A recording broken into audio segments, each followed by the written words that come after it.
اور پھر کیونکہ 54 دن کا شیڈول بھی الیکشن کمیشن نے پورا کرنا تھا. پھر جب یہ فیصلہ آتا ہے تو ڈیٹ جو ہے وہ 30 اپریل کی دی, کیونکہ سپریم کورٹ اپنے 1 مارچ کے فیصلے میں اگر تو باؤنڈ کر دیتی کہ آپ 14 اپریل تک الیکشن لازمی کرائیں رمضان المبارک کے اندر ہی, اور اس سکیجول کو 24 دن جو ہے وہ جو 54 دن ہے اس کو پیچھے کیا جائے. لیکن میں نے کہا کہ پاکستان امریکہ تو ہے نہیں کہ جہاں جناب فلاں مہینے کے پہلے دوسرے منگل کو ہر سال مطلب ہر 4 سال بعد الیکشن ہوں گے. یہاں پر یہ تمام تر چیزیں دیکھی جاتی ہیں. رمضان ہے جناب, چھوٹی عید ہے, بڑی عید ہے, محرم ہے, چہلم ہے, باقی ساری اس قسم کے بڑے ایونٹ وہ سارے دیکھ کے جو گنتی جو ہے وہ جو انتخابات کرانے کے لیے اساتذہ دستیاب ہوں گے نہیں, گرمیاں ہیں, سردیاں ہیں, مطلب اس قسم کے معاملات پاکستان جیسے ملک کے اندر بڑا عجیب و غریب لگتا ہے. لیکن بہرحال جو ہے وہ ساری چیزیں دیکھی جاتی ہیں کیونکہ آئین کے اندر خاموشی ہے, کوئی اس قسم کی چیزیں طے نہیں ہے. اور پھر نگران سیٹ اپ کا بھی دنیا میں کہیں تو صبر نہیں ہے. وہی حکومت جو ہوتی ہے وہی رہتی ہے, الیکشن کمیشن کے پاس اختیارات جاتے ہیں, وہ الیکشن کرواتا ہے. لیکن یہ کٹا نگران سیٹ اپ کا زرداری نواز شریف نے اس لیے مل کر کھولا تھا کہ اپنے بندے وہاں وہ اپوائنٹ کریں. بہرحال خیر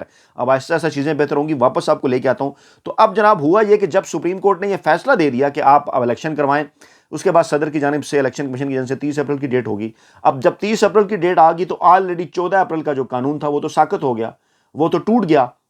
کہ 90 دن تو 14 اپریل تک پورے ہو رہے تھے. اب اسی بات سے پی ڈی ایم اور مافیا نے پلی لینا شروع کر دی. جب موقع دیا سپریم کورٹ نے ایک بڑے بزرگ کے طور پر چیف جسٹس پاکستان نے نیک نیتی کے ساتھ کہ یہ معاملات کو حل کریں, انہوں نے اسی میں سے رستہ اپنا نکالا اور الیکشن کمیشن نے ہینڈلرز اور مافیا کے ساتھ مل کر اس کو مزید ڈیلے کر دیا. جس دن چاند نظر آیا رمضان کا, اس دن انہوں نے اپنا ایک نیا چاند چڑھا دیا کہ نہیں جناب نہیں ہوں گے الیکشن. اس کے بعد یہ معاملہ دوبارہ وہاں پر گیا اور اب پھر ڈیٹ آ گئی جناب 14 مئی کی. لیکن اسی دوران پھر سپریم کورٹ کے اندر تقسیم اور پھر 6-7 ججز کا اس طرح سے سامنے آنا, ٹیکنیکل چیزیں سامنے لا کر الیکشن ڈیلے کرنے کی کوشش کرنا, پھر پارلیمنٹ کا اس کو چیلنج کرنا, قراردادیں, اور پھر باقاعدہ سپریم کورٹ پر حملے, پھر آرمی چیف کا پارلیمنٹ کے اندر آنا, پھر حکومت کا یہ تاثر دینا کہ اسٹیبلشمنٹ اس معاملے کے اوپر ہمارے ساتھ ہے. یعنی یہ تمام تر معاملہ, اور پھر آج یہ خبر آنا کہ سپریم کورٹ میں آج ایک بڑی وکٹ گرنے کی اطلاعات دعویٰ کر رہے ہیں ذرائع کے چیف جسٹس کے ساتھ جو لوگ ہیں ان کی تعداد 8 سے بڑھ کر 9 ہو گئی ہے. اب اس ماحول کے اندر ایکٹیو ہوتے ہیں جناب سراج الحق,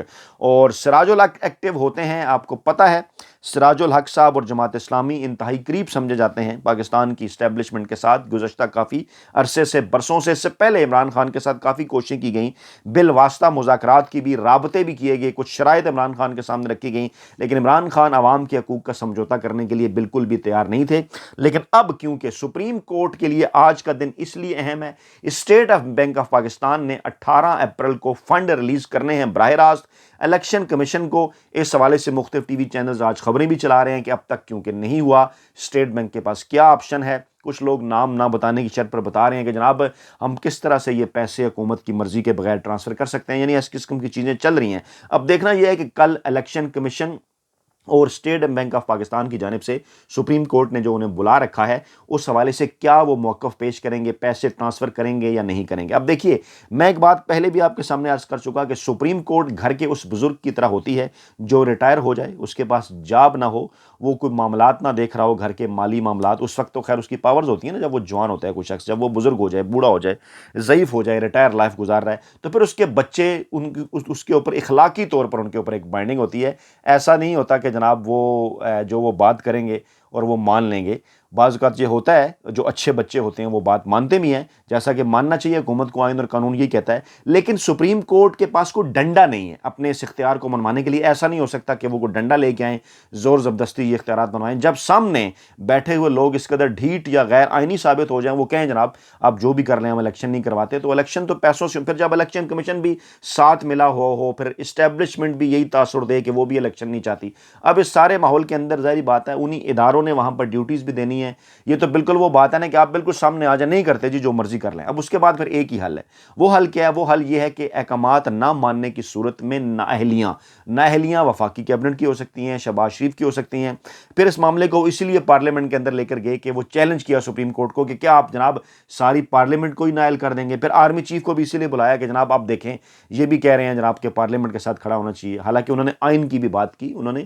ایسے تاثر کے ساتھ بات کی کہ مکمل طور پر ایک تاثر نہ جائے کہ ہم بالکل الیکشن کے خلاف ہیں, لیکن اس کے ساتھ ساتھ وہ کہتے ہیں نا کہ صاف چھپتے نہیں, سامنے آتے بھی نہیں. اسٹیبلشمنٹ نے بہرحال پڑھا, اپنا وزن اسی پلڑے کے اندر جو ہے وہ ڈالا۔ اب اسی سارے ماحول کے اندر جب یہ نظر آ رہا تھا کہ اب معاملات پوائنٹ آف نو ریٹرن کی طرف جائیں گے، سپریم کورٹ کے پاس یہ آپشن موجود ہے کہ وہ شہباز شریف کو نااہل کر سکتی ہے۔ اس قسم کی خبریں بھی تھی کہ مریم نواز اپنا راستہ صاف کروانے کے لیے سب کچھ کر رہی ہیں،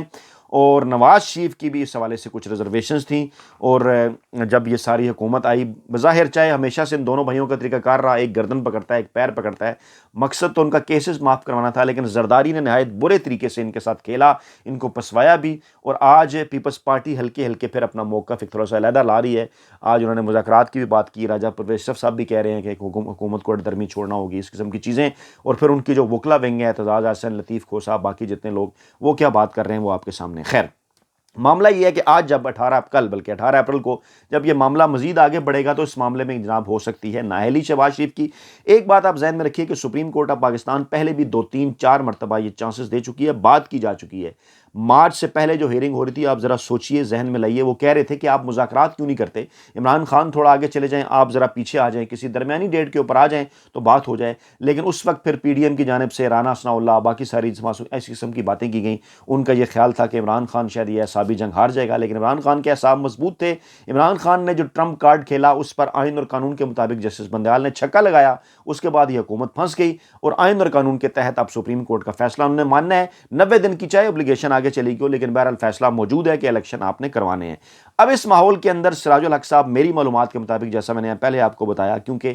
اسٹیبلشمنٹ بھی یہ بات کر چکی مذاکرات کے حوالے سے، اور کہ سیاستدان مل بیٹھیں، اور بار بار جب پی ڈی ایم انہیں کہتی رہی کہ آپ فیسلٹیٹ کریں تو وہ کہتے رہے نہیں جی آپ براہ راست بات کریں۔ عدلیہ کی جانب سے بھی یہ اشارہ آ چکا، تو میری معلومات کے مطابق سراج الحق صاحب جو ہیں وہ عدلیہ اور اسٹیبلشمنٹ کو بالواسطہ اعتماد میں لے کر ایکٹیو ہوئے ہیں۔ اس کے بعد پھر انہوں نے نواز شریف سے بھی ایک جو ہے وہ ان کی بھی رائے لی،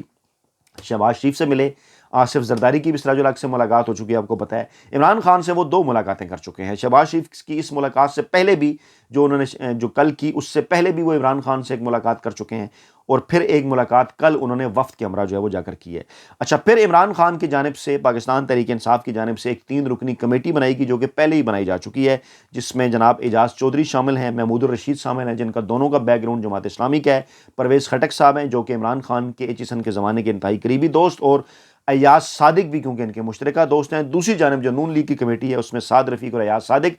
صادق کا پرویز خٹک کے ساتھ تعلق ہے، سعد رفیق جو ہیں وہ ان کا بھی جماعت کا اور اس قسم کا بیک گراؤنڈ اعجاز چودھری اور محمود رشید وغیرہ کے ساتھ ان کے ماضی کے جو ہیں وہ تعلقات ہیں۔ اب یہ 2 رکنی کمیٹی نون لیگ کی، 3 رکنی کمیٹی، یہ یہاں سے سراج الحق صاحب نے یہ سارا معاملہ شروع کیا، اور پھر اس قسم کی خبریں آنا شروع ہوئیں۔ سراج الحق صاحب نے کہا کہ عمران خان اگر تھوڑا سا آگے چلے جائیں اور پی ڈی ایم جو ہے وہ تھوڑا سا پیچھے آ جائے، کیونکہ سراج الحق صاحب کی بھی یہی خواہش ہے ملکی دیگر اداروں کی طرح کہ انتخابات ملک کے اندر ایک روز ہونے چاہیے۔ عمران خان بھی یہ بات کر چکے ہیں بائی دا وے کہ انتخابات 1 دن کے اندر ہونے چاہیے، لیکن وہ کہہ رہے ہیں کہ 1 دن کے اندر ہو سکتے ہیں، ہم نے اسمبلیاں توڑ دی ہیں، آپ بھی توڑ دیں، 1 دن کے اندر کرا دیں۔ لیکن معاملات وہاں پر خراب ہوئے جب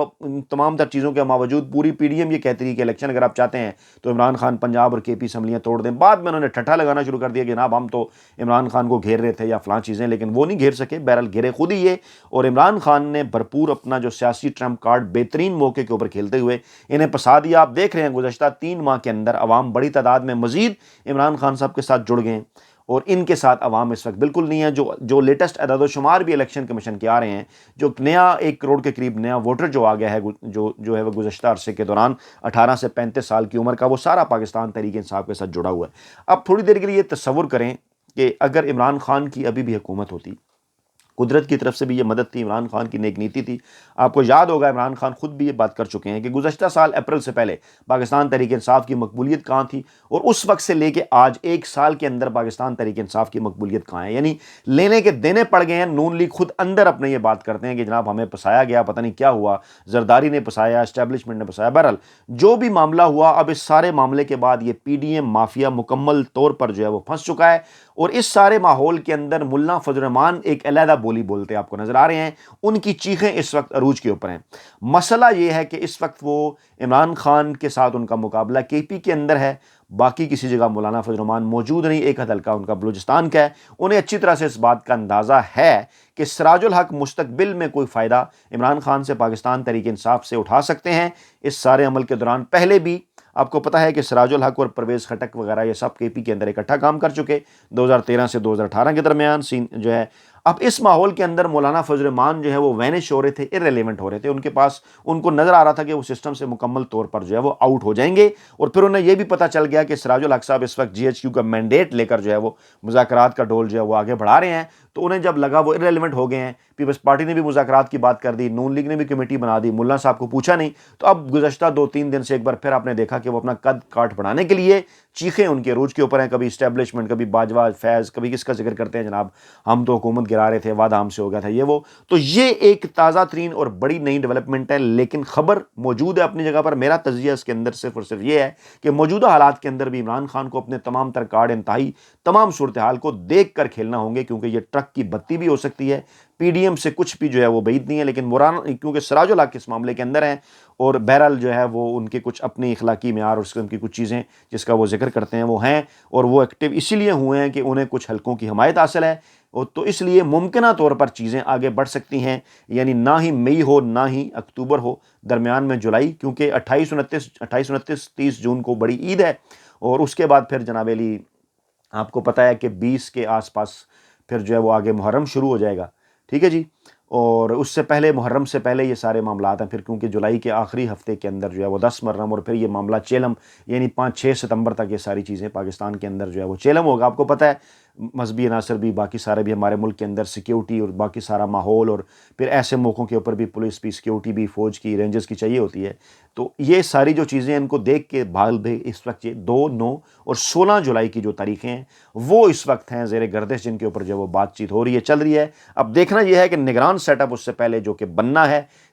ظاہری بات ہے اگر الیکشن کرانے ہیں تو اس سے پہلے نگران سیٹ اپ آئے گا. یہ نگران سیٹ اپ پنجاب اور کے پی کا فارغ کیا جاتا ہے یا نیا سیٹ اپ آتا ہے اس دوران، یہ آئندہ یہاں پہ جو ہے وہ